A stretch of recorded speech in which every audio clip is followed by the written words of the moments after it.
comes the throwdown. Oh, I'm unmuted.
Hello, everyone.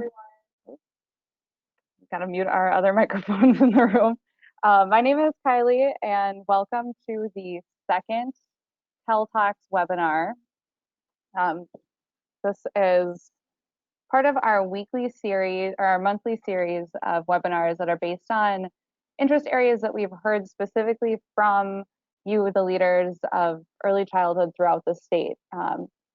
Back in April, we had sent out a survey asking for feedback about common questions and areas of confusion that people were encountering related to early childhood and running a business and running managing staff and everything that comes with being a program leader. And our next topic today is focusing on one of those areas of feedback that we heard. But last month we covered different grants and scholarships opportunities, and all of our webinars are available as a recording after the fact as well. We know that middle of the day or any time of the day can sometimes be challenging. It doesn't fit for everyone.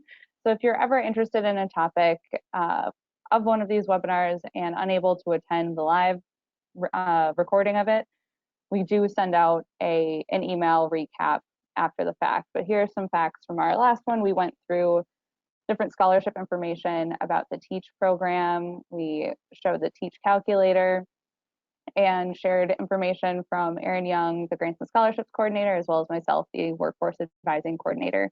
And a quick plug on that, if you have anyone in your programs who has completed their CDA in the last year, we are coming up on our next deadline for CDA awards. And so if they have not already applied for it, you should encourage those individuals who have recently completed their CDA to apply for a CDA application fee reimbursement or a training fee reimbursement. And feel free to visit our website for more details on that or contact us after the fact. Coming up, we're really excited to have next month's Tell Talk in person at the annual Trainer and Relationship-Based Professional Development Summit. That's going to be on Friday night at Breezy Point in Brainerd. If you are coming to that, we look forward to meeting you there. And then our October Tell Talk is going to be a conversation with Achieve, where we will discuss different ways to use Develop and the Achieve memberships to support your staff and how to empower the staff that you're working with to be in control of their own memberships. And then we'll also spend some time talking about an organization account in Develop too. And it'll be great to have the Achieve team with us in real time to answer some of our questions that we have about using that website. Real quick plug here. If you are attending our in-person Tell Talk in September, directors who attend in person will be treated to a copy of the Early Childhood Staff Orientation Guide and the Facilitators Edition. These are books by Dr. Sharon Bergen, who you're going to hear from in just a moment. So that's one incentive to come. And for those of you who don't know if my slides advise here, or there. If you're not familiar with Child Care Aware already, Child Care Aware is a program, and it's a nonprofit organization that supports organizations all over the state and helps families find quality childcare that best meets their family's needs. You can see the different regions that we partner with all over the state. We have a bunch of different areas of support for programs like professional development, Eager to Learn, grants, QRIS, TEACH, CDA, and trainer and RBPD support. And our goal is to keep the community informed of what quality childcare looks like.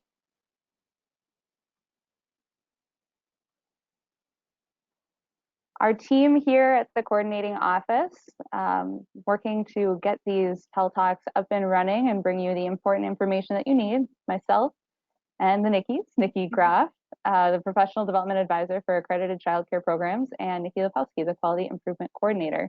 We also have support from Erin Young, Corey Woosley, Katie Hoffman, Marissa Alberton, and Ashley Merrick.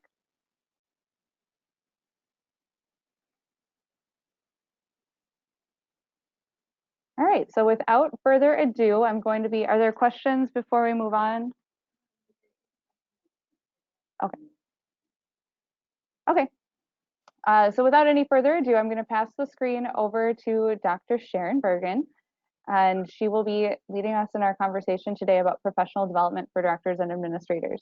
Before we pass this over, if you have questions as Sharon is going through her presentation, feel free to use the chat box or to raise your hand, and we will be keeping an eye on those questions as they come in and doing our best to answer them or raise them for Sharon as well.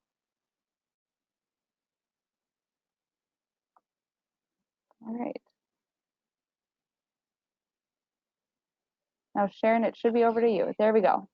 Yeah, we're working on it. Here we go. And is that successful? That's perfect. All right. Well, thank you, everybody. I'm really honored to be here today talking with so many of you. I have to always admit when I begin a session like this that directors have a very special place in my heart. I was a director for many, many years and then supervised and trained child care center directors for many years after that. And I share the belief of many in the profession that directors and program administrators are really the linchpin of high quality care. Teachers do very important work, don't get me wrong, but they are supported and lifted up by directors every single day. And so first I want to start by thanking you for what you do. It's really important work and you probably don't get enough thanks every day. And then I want to congratulate you for investing in yourself by participating in these TED Talks and I'm sure other professional development. Today we're going to talk a little bit about your professional development, but we're also going to talk a little bit about some ideas for professional development of your staff. In a 1 hour, we obviously cannot possibly touch on all the different kinds and types and resources for professional development. So I'm hoping just to have you leave with a few different ideas or maybe something that sparks a desire in you to investigate something you hadn't thought of before. And mostly I also want to address any questions you have. So please, please, please use that opportunity to raise your hand or ask questions and I'll do the best I can to address them, or maybe one of the Child Care Aware staff will have an idea as well. Before we dive into our resources and ideas and places for obtaining and providing professional development, I want to cover a few underlying principles. This is the college faculty person in me. We always have to start with some of the underlying foundations, right? It's easy to start to kind of think of professional development as, oh, that's training, or oh, that's what we do to get our in-service hours in and stay licensed. But that's not all professional development is. Those things are very important. It's important to do training. It's important to meet your regulatory requirements.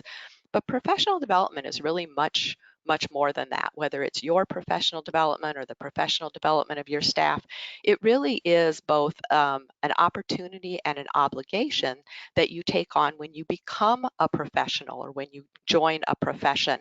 NAEYC gives us this great definition of professional development. They say that professional development is a continuum of learning and support activities designed to prepare individuals for work with and on behalf of young children and their families, as well as ongoing experiences to enhance this work. These opportunities lead to improvements in the knowledge, skills, practices, and dispositions of early childhood professionals.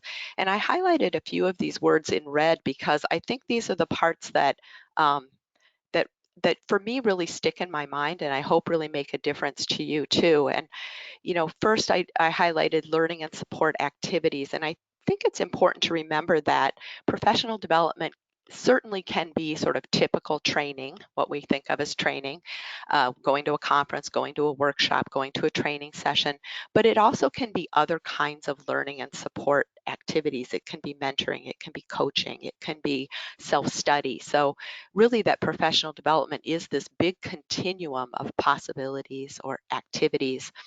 And then I highlighted ongoing experiences to enhance the work. And I love that NAAYC chose to include ongoing in here, because really for professional development to make the biggest difference, again, for ourselves, for our staff, it really does need to be that intentional, planned, ongoing experience, not like that kind of one-hit wonder class, or that I'm going to go to this just because it gets me my 40 hours kind of experience, but really much like we do an intentional, thoughtful, planned experience for young children. um, we really want that same intentional, thoughtful, planned learning experience for ourselves and for our staff in order to enhance our profession. And lastly, this idea of leading to improvement, I think, is really important. The idea that as we think about our professional development needs, it's not just going to the things that interest us or going to the things that we like, but it's about really thinking about how can we make improvement? How can we enhance our own or our staff's knowledge? How can we change our skill level? How can we improve our practices? How can we support better dispositions in the field? All of those things that, again, get us more value out of our professional development, really cause our professional development to have that sort of lifelong or lasting change. Certainly, professional development can include higher education. I don't want to minimize the fact that higher education, getting a degree or getting a more advanced degree can absolutely be part of professional development. But honestly, I'm not going to kind of dwell on that in this presentation, because I think, well, one, for those of you who participated in the TEACH presentation in the last TEL Talk, you heard a lot about some of the services that we have available to make that happen. But I'm also going to kind of, in this presentation, try to sort of broaden our lens and think about other ideas in addition to professional development that might enhance our thinking about professional development, or our sort of way of being, if you will. When each of you became a center director or an administrator or leader of an early childhood program, your way of thinking about professional development really expanded. So all of us as early childhood professionals, no matter what role we are in the profession, we have to think about this kind of first bucket of professional development, our own knowledge and skills as a professional. And of course, no matter how well prepared we are for this profession, there's always more things to learn. There's skills to hone, there's new things happening in the profession. So we're constantly kind of filling this bucket of our knowledge and skills of an early childhood professional. I like to tell my students in class that, you know, it's been a long time since I got my bachelor's degree. And if I was still doing all the things that I learned in my bachelor's degree, I'd probably be doing malpractice, because so many things have changed in early childhood. We've continued to learn more about how children learn and how to best interact with children. And so, we have to constantly kind of refill our bucket of knowledge and skills when it comes to a fast moving and quickly growing kind of profession like early childhood education. But when you became a leader of your early childhood program, you also took on sort of another bucket to fill, if you will. And that's your knowledge and skills as a director. So as a leader, as an administrator, as a manager, you took on this whole other bunch of knowledge and skills that you need. And the reality is, in early childhood education, the research tells us that many of you were probably not formally, got to say that one right, formally prepared for that particular group of skills. Many of you didn't have a business degree or didn't have any business background, and you're kind of learning on the job things like human resources and marketing and financial management and budgeting and all those important skills that a leader, a director, a coach, a mentor all need to know, right? So you took on that entire bucket of skills, and like I said, might be learning some of those things on the job, but can also use your professional development to continue to grow and enhance your skills in that area. And then lastly, and certainly never to be minimized, is this last bucket of skills, knowledge and skills that you may be working on, and that's accumulating or collecting information that you want to pass on to your staff. So you have an important role as a mentor, a coach, a trainer to your staff. At the very least, you're a role model, and somebody who probably comments on their performance or helps them to grow and learn as teachers and as people who interact with young children. So you're constantly refilling this bucket of knowledge of how you're going to pass on information to the people that you're working with. So lots and lots and lots of different kinds of knowledge and skills for you to be thinking about in the very special role that you have with young children.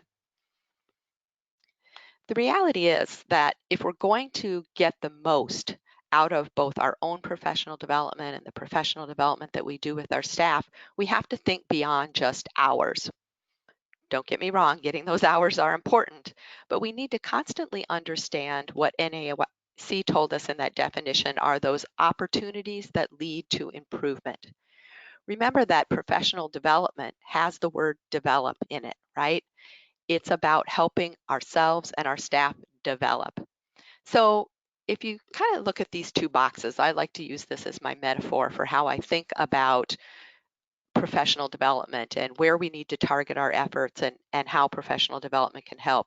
Think about kind of the level you or your staff are at now, what your existing knowledge and skills are, where you're sitting, what level you're at. And at even the very, very best programs, no matter how high your level is now, there's likely this higher level, the box on the right, of desired knowledge and skills. So it might be that there's particular areas that your program has some weakness and you want to go from the level you're at now to the level you'd like to be. Or maybe getting from the level that you're at now to the level you'd like to be involves implementing some new kind of curriculum or stretching in a particular area. So we're constantly thinking about that difference between where we are now and where we'd like to be, what we'd like to be as professionals, what we'd like our program to be, or what some of the challenges are that we're currently working with. And really the best professional development is focused in that gap, that spot between where we are now and where we'd like to be, our desired state. That's really the opportunity for targeting our professional development to really lead to improvement. So if we're constantly thinking about, this is what I'm doing well, this is where I have challenges, here's where I'd like to be, and focusing on that, here's where I'd like to be, and what do I need to get there as our gap, our opportunity for really making the most of our professional development. One of the tools that we can use to help us both identify where we are now and where we might like to be is our knowledge and competency framework.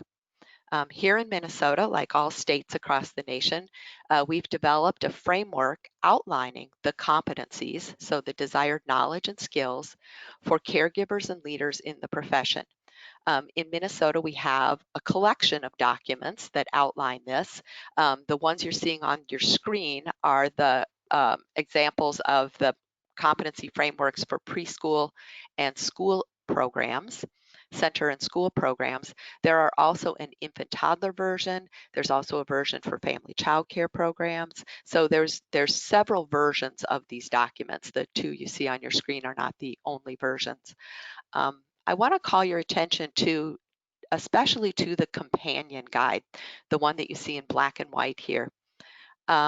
Many programs are familiar with the competency framework and have been using that to help align their professional development or make choices about their professional development to make sure that it's well-rounded and has good variety. But I'm finding in some of my work with directors in the Director Credential Program that very few directors have been made aware of or are familiar with the companion guide. And the companion guide is a really wonderful document. If you haven't dug into this one yet, I strongly encourage you to do so. The companion guide really gives great examples of what these competencies might look like in real life.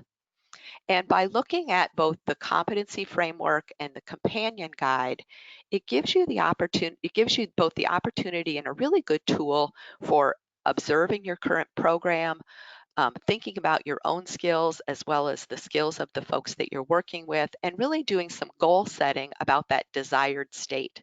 So what would it look like if both I as a leader and everyone in my program were exhibiting a really high level of competency in terms of knowledge and skills?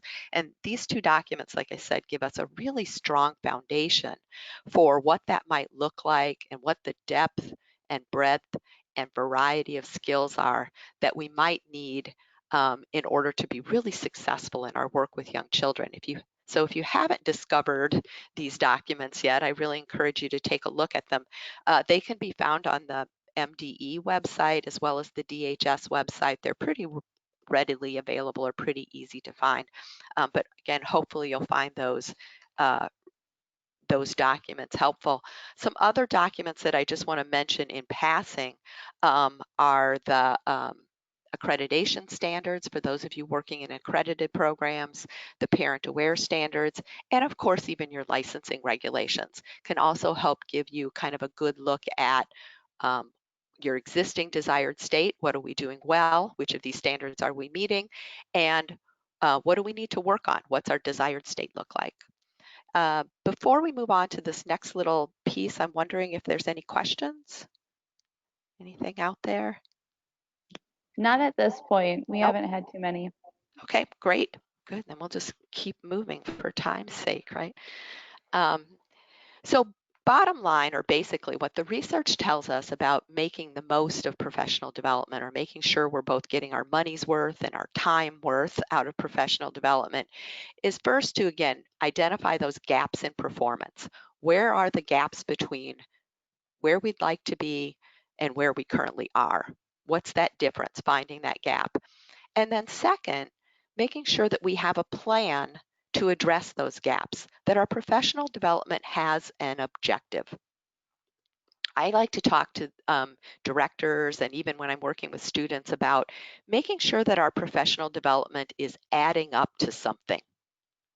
Making sure that when we're investing time and money in all of those professional development hours, that it's going to add up to something, and ideally something that really both adds to our knowledge and skills, but also adds to our credibility as professionals.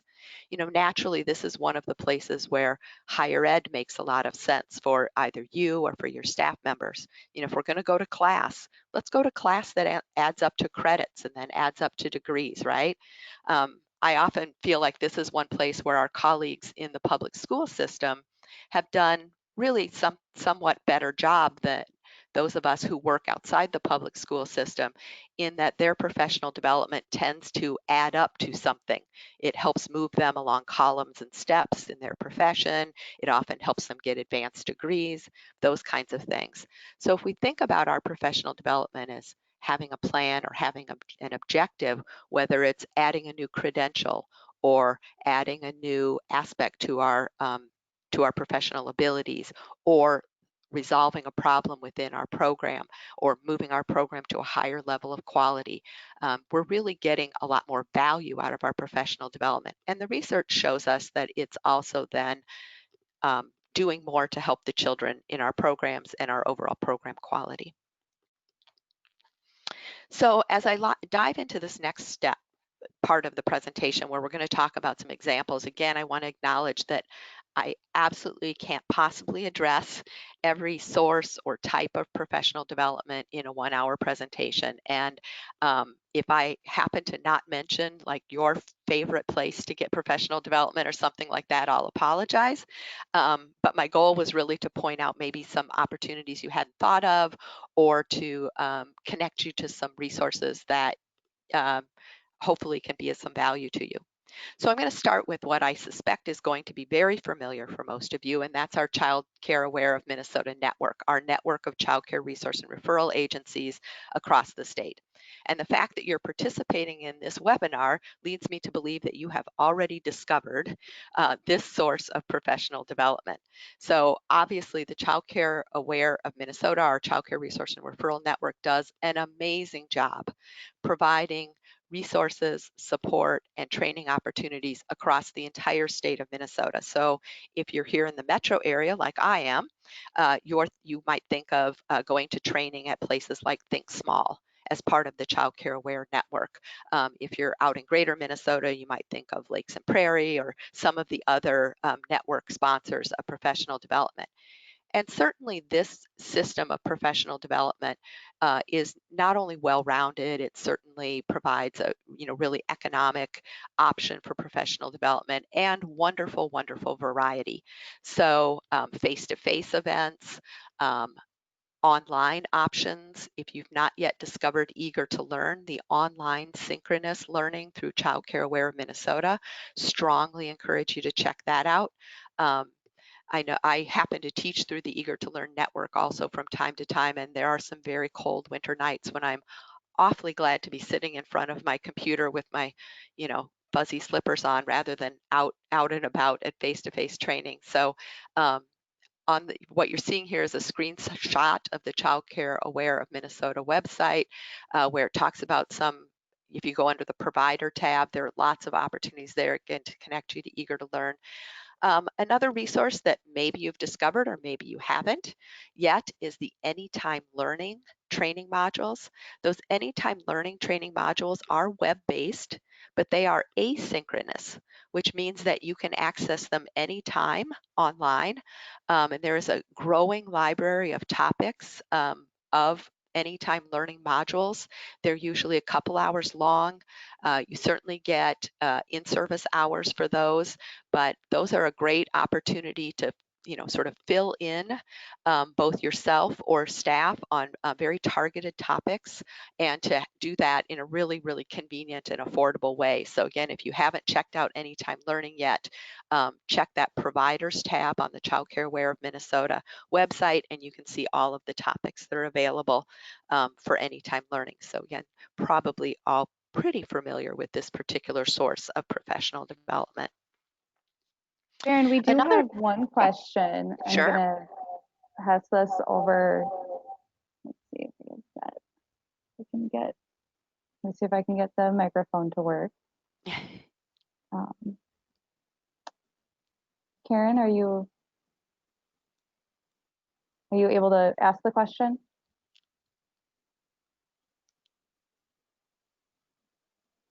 Oh, maybe not. We might follow up with it. Okay. Never mind. Continue. All right. I'll just keep rambling. How's that sound? I'll just keep moving on.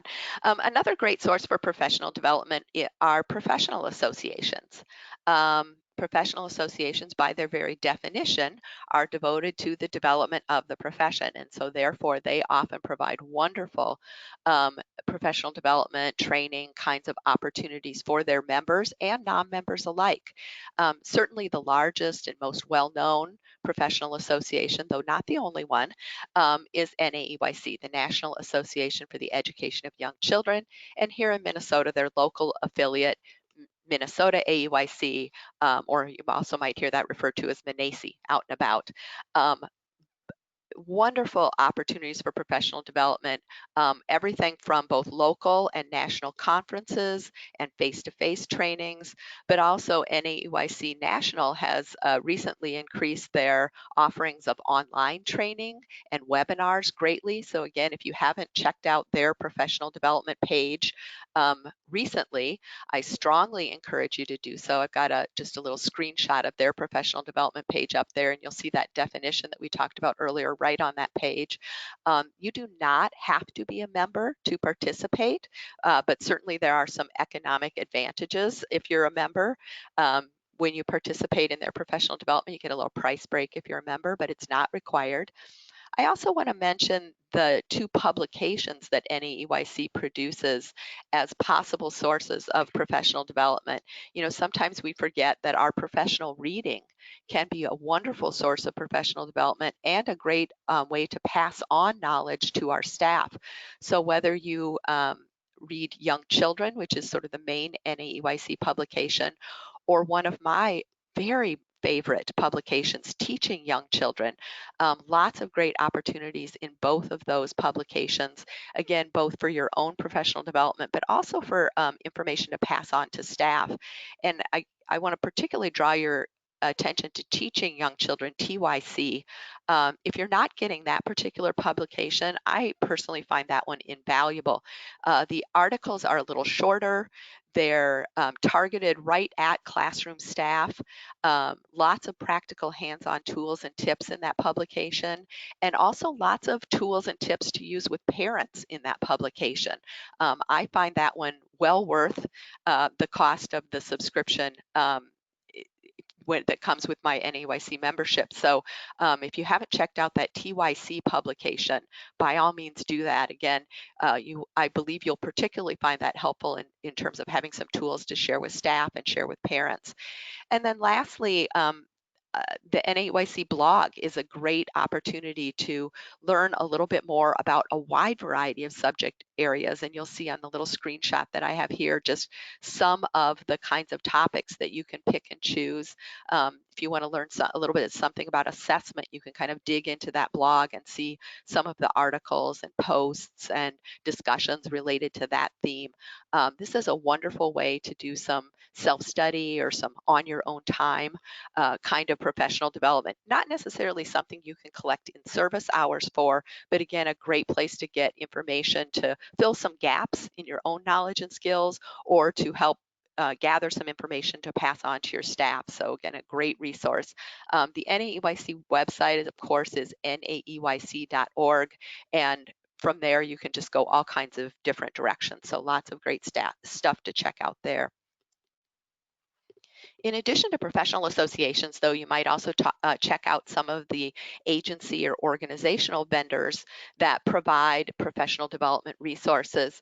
One of my favorites that I use a lot, and I find myself often referring center directors to, is Early Childhood Investigations. Much like what we're doing today, Early Childhood Investigations provides webinars. And they have both live webinars as well as a huge archive of recorded webinars. And their webinars are extremely high quality, many, many, many national experts, and really a great place to look for many ideas on a wide range of topics. One of the things for you as a director, I think that Early Childhood Investigations does extremely well, is that they have lots and lots and lots of sort of director-specific topics. Lots of webinars about marketing topics, staff retention, hiring, interviewing, all kinds of great things. So if you haven't yet discovered early childhood webinars, strongly encourage you to check them out. You can't beat it on price. They're free, which is really wonderful. They do issue certificates of participation for participating in the webinar. Certainly, if you want to count that toward in-service hours, I would always check with my licensor to make sure that he or she is fine with using those for in-service hours, but they're very high quality webinars on a wide variety of topics. So certainly a good vendor to check out, or a good option or opportunity. Another option that may be somewhat less familiar to you unless you happen to work in the Head Start system is the Head Start Early Childhood Learning and Knowledge Center. This is really an amazing source of information, and again, both as a faculty and as a trainer and somebody who works a lot with programs that are doing quality improvement, I find this an invaluable source of information. I have this one bookmarked on every computer I use, and I use it over and over and over again. This is obviously sponsored by the US government, as you can tell from the .gov website, right? And it was originally designed to provide resources specifically for Head Start programs, and it still absolutely lives up to that charter, but it is also publicly available. So you don't have to be a Head Start program to use the information on this website. Gosh, I don't even know what the percentage would be, but in my point of view, at least 80% of the information on this website would really be applicable to any high quality early childhood program. You can find great videos, webinars, articles, and much, much, much, much more on, again, a wide variety of topics, everything from managing transitions, working with children with challenging behaviors, connecting to parents, working specifically with parents in military families, just all kinds of different things. Lots of great information on health and safety, menu planning, all just you name it, there's some good information on there. I'm just going to warn you, the website's a little tricky.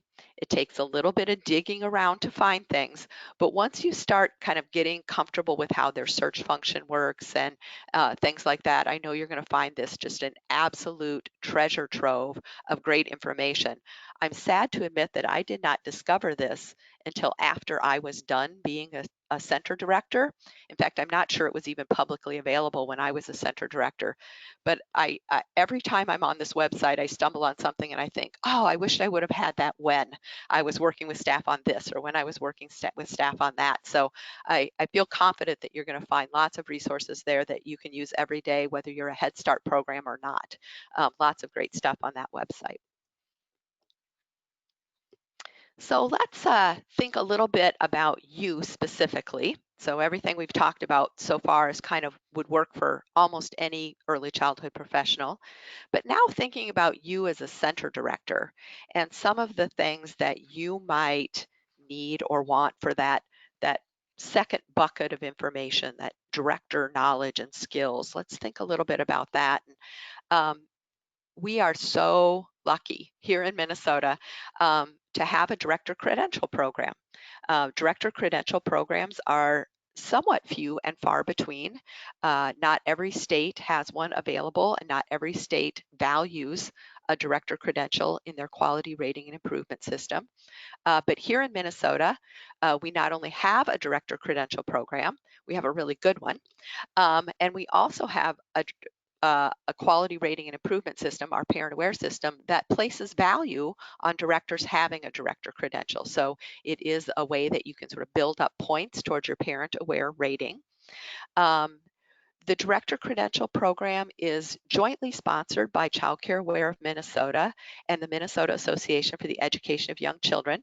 Child Care Aware of Minnesota is the providing agency, so they provide the training for the Director Credential, and then Minnesota Association for the Education of Young Children, MANACE, is the credential granting institution.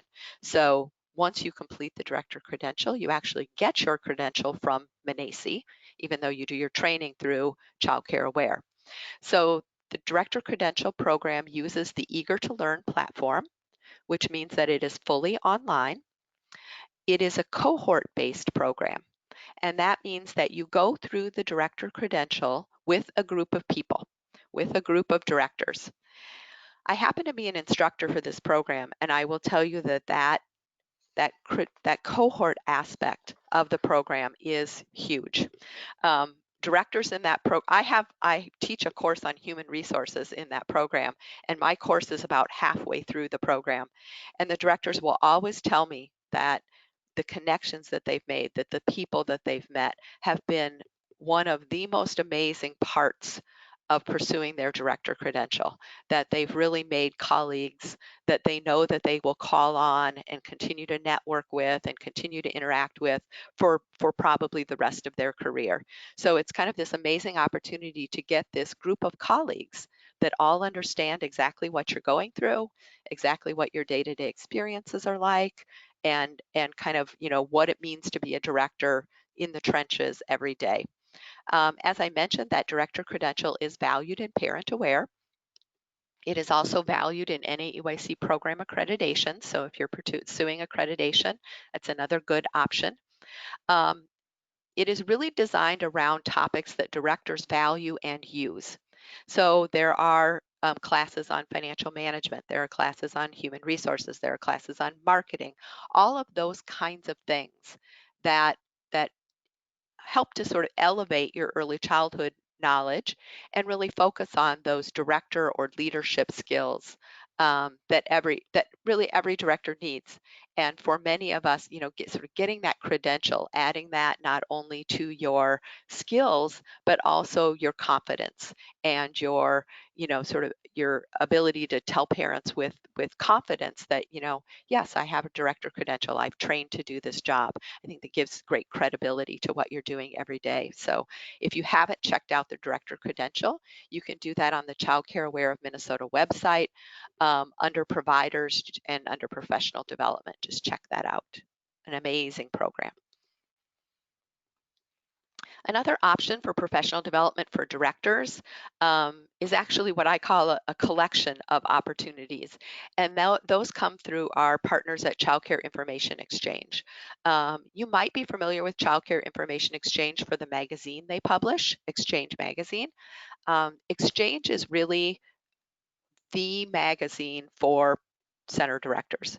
That's who their target market is. That's really what it's designed for. It's an amazing publication in that it really looks at the sort of depth and breadth of things that early childhood leaders care about. It looks at early childhood topics. It looks at leadership topics. It also looks at management and sort of financial topics, keeps you informed on what's going on in the industry, just a wide range of things. Our friends at Exchange also do publish books, and many of the books that they publish are specific to leadership and management, so great options there. If you're not already subscribed to their daily email blast, the Exchange Every Day, I strongly recommend signing up for that. You can go on their website and sign up to be on their email blast, Exchange Every Day.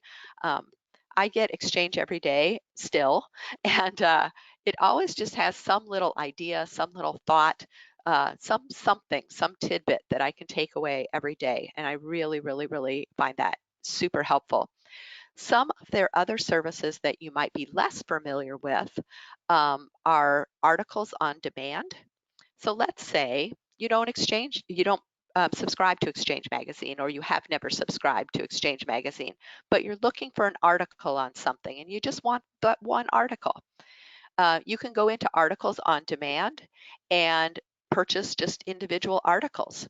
So if you're looking for an article about marketing, and you can, it's much like going to the library. You can find that article and just buy that one article. They're very inexpensive, and that's a great way to just get an article or two on a very small range of topics. They also have video clips and video resources. So if you're somebody who likes to do a lot of training with your staff and you find that a picture speaks 1,000 words, their videos and video clips are of extremely high quality. So a great opportunity. And then one of their last products that I'll actually talk a little bit more about later is their out-of-the-box training kits, which is a great opportunity to purchase high-quality training material that you activate with your staff. So again, I'll talk a little bit more about the out-of-the-box training kits in just a couple minutes. As I said earlier, one of the things that we always want to keep in mind when we're thinking about our professional development is, how will it add up to something? How can we make sure that our professional development isn't just that one-shot wonder, but it's going to be something? A couple things to think about in doing that. One, of course, is higher education. So perhaps you already have a degree in early childhood and you could add a business certificate or a business diploma or even a business degree. Or maybe you already have some business background and you'd like to add some early childhood. Or you would like to add something a little bit more related to human services because your program has a broader array of options or opportunities in the human services area, et cetera, et cetera. So adding that additional certificate or an additional diploma or even an additional degree is always an opportunity. We can all be lifelong learners. And again, don't forget, as a director, you may also be eligible for Teach Scholarships. Teach Scholarships aren't necessarily just for your staff, they can be for you too. Another opportunity that you might be thinking of that helps your professional development add up to something would be to become an approved trainer. Maybe you're somebody who loves to share your knowledge with others. That's why you became a center director. So becoming an approved trainer might be an option and helps all your PD add up to something. In advocacy, if you're somebody who likes to advocate for our profession, you like being out out there talking about what early childhood needs, first of all, thank you. We need more voices advocating for our profession. We have two great advocacy opportunities, the Think Small's Todd Otis Public Policy Internship or the Kate Williams Care Fellowship. These are both opportunities to get more involved in advocacy and have your professional development really sort of add up to a bigger, more exciting opportunity. So something to think about. Lastly, I just want to leave you with some ideas to think about the professional development of your staff. One of your big opportunities as a center director is not only to enhance your own knowledge and skills, but also to pass the things that you know and are able to do onto the people you work with. So I like to think about this in sort of three ways. One is obviously you have a hugely important role in connecting your staff to higher education. So for many of you, you have staff that have higher education already, they have degrees, they're set, but you may have some staff that have just some college credits or have no college credits at all yet. Participating in Teach or encouraging your staff to connect to higher education, a great way to help them use their professional development in a way that adds up to something. Next, connecting your staff to non-credit training options, whether it's workshops or conferences. You're going to find many of your staff don't know all of the places they can be getting professional development. So certainly connecting them to the wide range of professional development options and opportunities that exist. And then lastly is providing professional development within your own program. So whether you're creating training sessions or materials that you use with your staff as a coach or a mentor or any of those, sort of options, that's sort of you being a trainer for your program. So let's talk about some resources you might use for that function. I said I'd come back to these out-of-the-box training kits, so this is sort of the time. If you haven't yet discovered the Exchange out-of-the-box training kits, I strongly encourage you to check them out.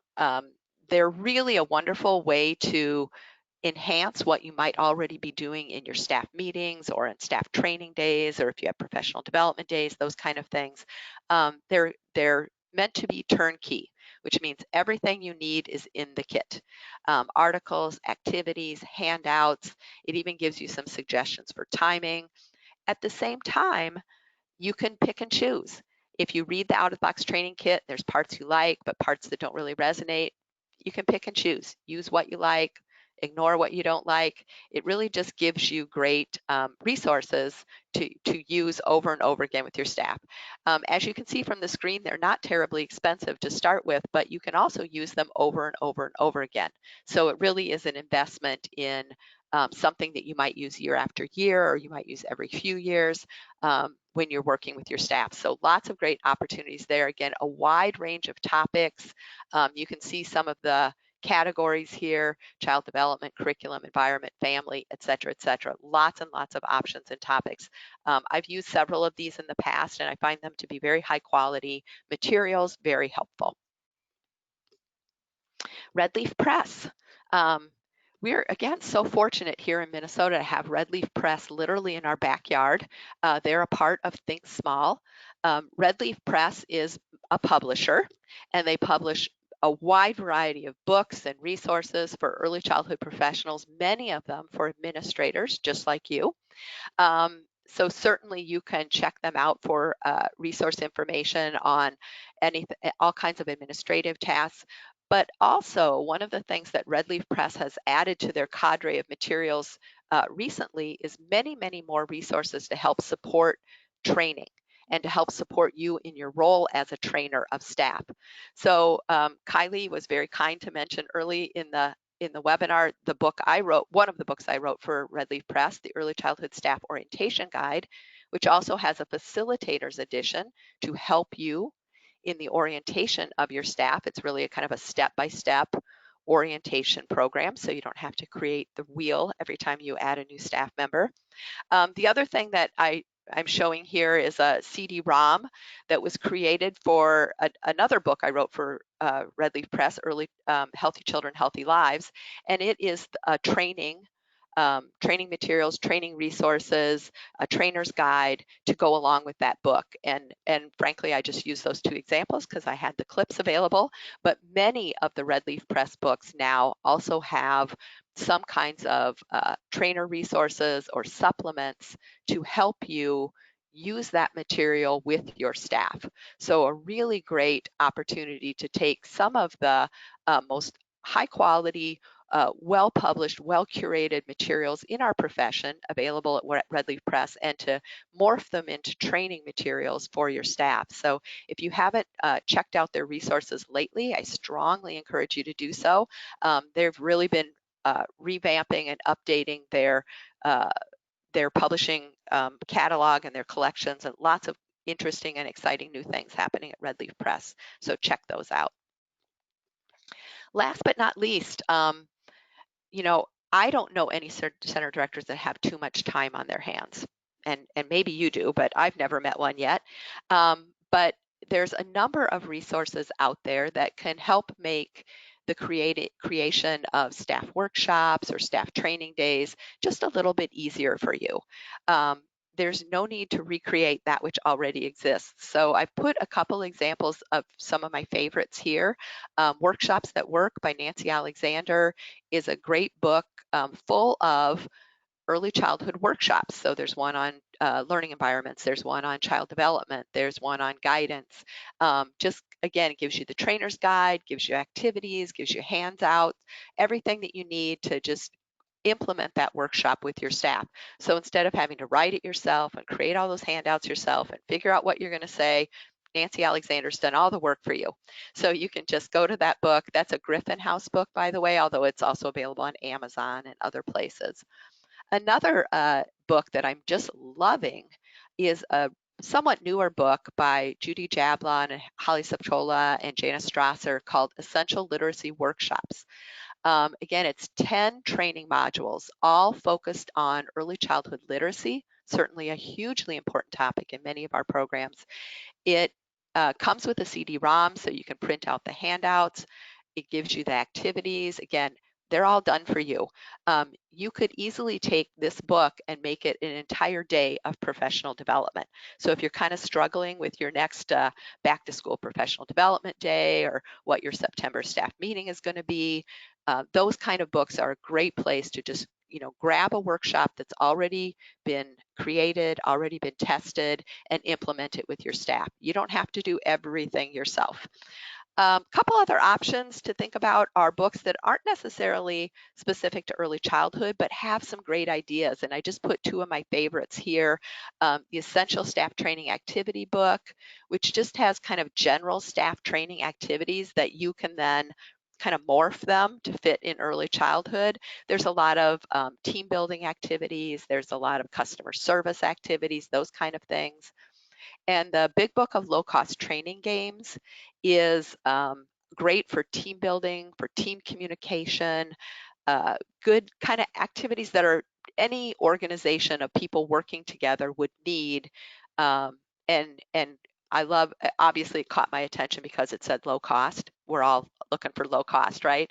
But it just, you can pick and choose ideas out of those, morph them a little bit to fit early childhood, and part of the work at least is done for you. So basically, my sort of final message is remember that there's lots of already developed tools out there, and really just picking and choosing and putting some things together can make it very specific to your staff. You can still address that specific gap, that specific training need you have, but do it in a way that it doesn't all have to be new work for you. It doesn't all have to be done by you, right? You can use some of the stuff that already exists to lighten your load a little bit and make it a little bit easier for you. With that, I have purposely left these last 5 or so minutes for questions or any Sharon, last your comments timing from our is staff. impeccable. Thank you. I do have one question. We're interested in your expert opinion on some of these resources that we went through.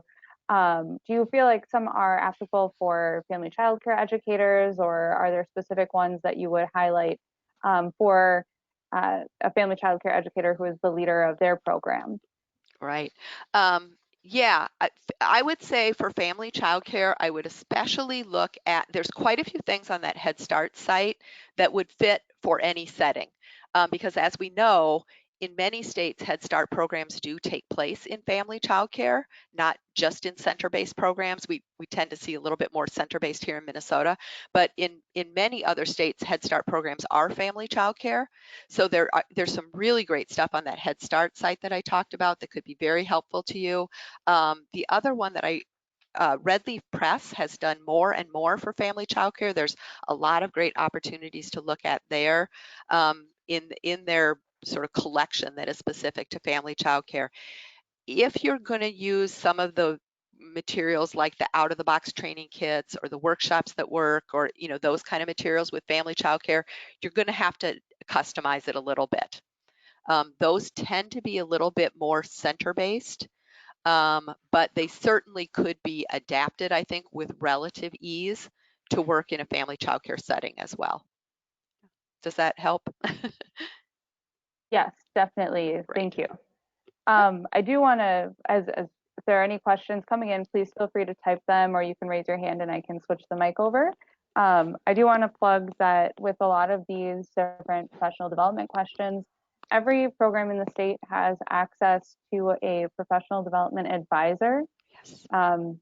Whether you are an accredited, non-accredited, participating in Parent Aware, not participating in Parent Aware, Family Child Care Center, whatever, everyone has access to a regional professional development advisor or based out of the coordinating office who can help connect you with resources, suggestions about these different websites, or tips for connecting these opportunities for your staff as well. So if you have questions about who that might be, we'll make sure that we include the link in our recap email for to get in contact with those, but you can also find that information on the Child Care Aware of Minnesota website.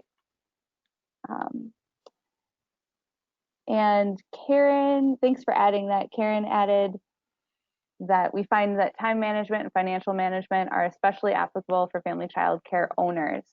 And that's a great point too. We will be, there's a couple of those courses coming up in the next couple of months on Eager to Learn, I believe, and we'll make sure we share those links for registration as well. And that's an area too where I would say Exchange could be very helpful. Although Exchange really is targeted to center directors, they often cover those two topics, financial management and time management. Obviously, lots of demand there. And the tips that they provide really would be applicable for a small business owner, a family child care provider as well. Wonderful. I'm not seeing any more questions coming in on the chat. So that being said, as I mentioned, everyone will receive the recap email that has the link for the recording to this. Thank you so much, Sharon, for all of the information. This was incredibly informative, and I look forward to following up on a lot of these different options, and I'm sure many of the other listeners do as well. Great. Well, I look forward to meeting many of you in the director credential class, I hope. That'd be super fun. Absolutely. Well, thank you all for coming, and we will see you next month or in October for the next webinar.